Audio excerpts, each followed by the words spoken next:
Fala aí pessoal, tudo bem com vocês? Sejam bem-vindos ao canal Aula do Tarek e no vídeo de hoje a gente vai falar sobre futebol, Escócia, conflitos religiosos e um grande clássico, o Old Firm, o jogo envolvendo o Celtic e o Glasgow Rangers. Vamos ver o que tem por trás desse clássico e também saber quais são as relações desse jogo com as eleições que aconteceram no Reino Unido essa semana? Vamos pro vídeo?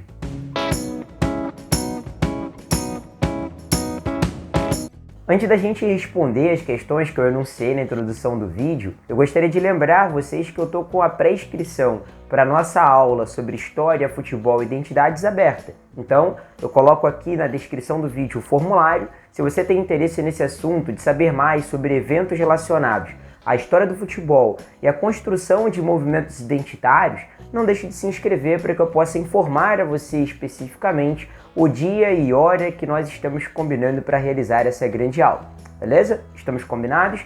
Não deixe de fazer a sua pré-inscrição aqui no formulário que está na descrição do vídeo. Bom, vamos começar a pensar um pouquinho a respeito desses dois times de futebol, do Celtic e do Glasgow Rangers.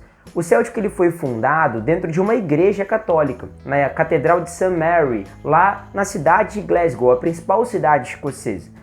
E ele foi fundado justamente por integrantes de um movimento católico alinhados a uma ideologia progressista que acredita, por exemplo, na emancipação da Escócia em relação ao Reino Unido.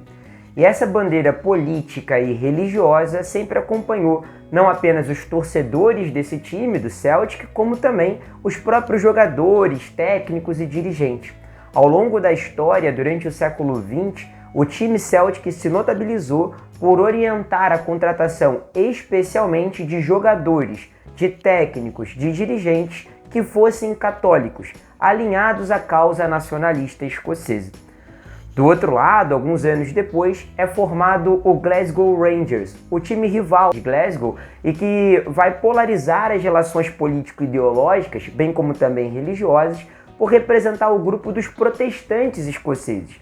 Então, comumente, quando você conversa com alguém que vive na região, lá em Glasgow, ela dizer que torce para o Celtic, dizer que torce para o Rangers, indica também a sua orientação religiosa, em alguma medida, ainda hoje, o seu sentimento político. Porque enquanto os torcedores do Celtic, chamados de The Boys, eles tendem a defender a bandeira do nacionalismo escocês, e muitos deles, inclusive, de ideias progressistas alinhadas com o campo teórico-ideológico da esquerda, os torcedores do Rangers afinam-se mais com ideais conservadores, como, por exemplo, a manutenção da Escócia dentro do Reino Unido. Aliás, durante essa semana que se passou, eu gravo o vídeo aqui no domingo, dia 8 de maio, né? Maio, isso mesmo, estamos em maio, está confirmado. Bom, ao longo dessa semana houve eleições no Reino Unido, houve eleições na Escócia, e essas eleições representaram a vitória do Partido Nacionalista na Escócia, que já está alinhando, já está desenhando por parte das suas bandeiras e projetos um referendo, um plebiscito para poder propor a emancipação da Escócia em relação ao Reino Unido. Em 2014 já houve um plebiscito assim e a imensa maioria da população escocesa votou para continuar integrando o Reino Unido, só que as pesquisas indicam que houve uma mudança nessa percepção, especialmente desde 2016, por causa do movimento iniciado pelos conservadores britânicos conhecido como Brexit, a saída do Reino Unido da União Europeia. Foi encarada de uma maneira muito negativa por parte dos escoceses mais liberais e que estão realmente mais afinados com os ideais nacionalistas do que anteriormente estiveram. Essa vitória do Partido Nacionalista durante essa semana nas eleições britânicas é um indicativo disso, já dá um horizonte, de um norte do que pode acontecer ao longo desse ano. E a questão futebolística está inserida exatamente nesse debate, no debate de percebermos os torcedores, os jogadores e toda a opinião dentro da principal cidade escocesa de Glasgow virada, direcionada a essa questão da orientação religiosa e do debate político. Acabamos falando bastante sobre a questão política entre manter-se parte do Reino Unido, que tem a ver com os torcedores do Glasgow Rangers, e afastar-se, propor um nacionalismo escocês que tem a ver com os torcedores do Celtic, mas há também aquela questão religiosa que eu comentei. Aliás, o Celtic, como eu já falei aqui nesse vídeo, ele foi fundado dentro de uma igreja por parte dos católicos que estavam ali, preocupados com a situação de pobreza que parte da população católica da Escócia e de Glasgow estavam enfrentando. E essa questão religiosa, ela nos remete a um processo importante histórico que tem a ver com a Reforma Protestante. A Reforma Protestante que aconteceu em diferentes centros europeus ao longo do século XVI e que reconheceu diferentes lideranças e orientações. Por exemplo, a orientação luterana, a orientação calvinista, a própria reforma anglicana que acontece na Inglaterra por parte do rei Henrique VIII, quando ele assina o Ato de Supremacia de 1534, fazem parte desse movimento histórico de ruptura do mundo cristão que girava em torno de uma unidade reconhecida e exercida pela Igreja Católica Apostólica Romana.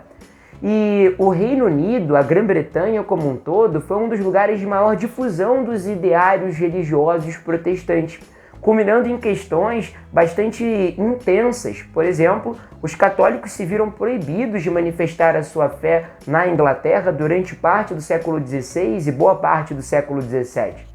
Um processo político importante que aconteceu na Inglaterra ao longo do século XVII foram as revoluções inglesas.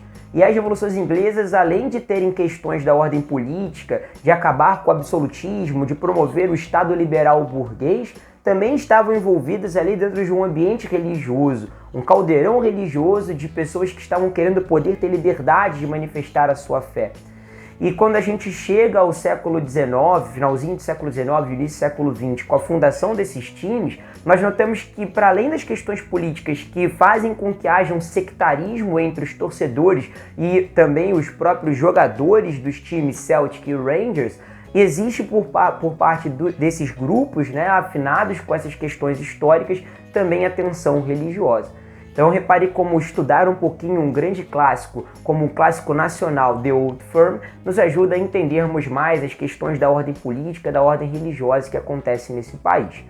E eu fiquei devendo explicar por que a gente chama esse clássico de The Old Firm. E a resposta é que num dos primeiros grandes jogos envolvendo esses dois times, o Celtic e o Rangers, a rivalidade era tão acalorada por conta de todos esses fatores que eu comentei ao longo do vídeo, que eles jogaram uma grande final, a final do Campeonato Escocês.